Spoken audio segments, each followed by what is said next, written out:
I forgot to tell you one more important thing we're going to do with this. Got some masking tape here, and I want to put masking tape over the edge because I don't want to have any of this spooge out, especially this top edge here. This is the side of the door. I don't really want to get any mastic on there if I can help it. If I get a little bit on there, it's really not going to hurt too much, but because I've got the masking tape, I'm not going to have that problem, am I? Here's another tip for you. I've got this masking tape roll is pretty old and there's hardly any tape left on here. When I peel it back, it's pretty sticky. It's more sticky than normal.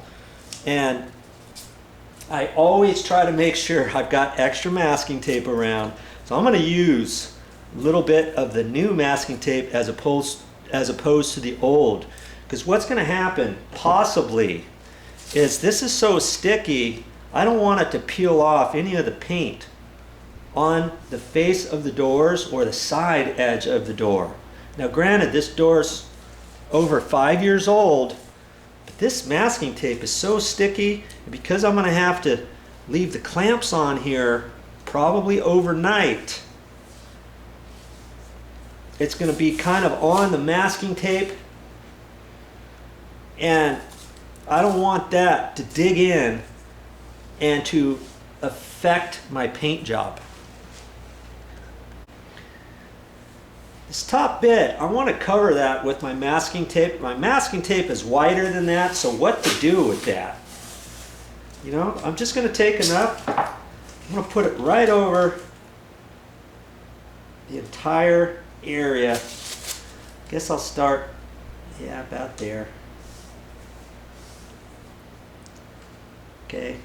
Now I can take my sheetrock knife and I can cut it, you know, back to how far I'm going to fold it, how far I'm going to get the liquid nail back in there for the sides that are loose.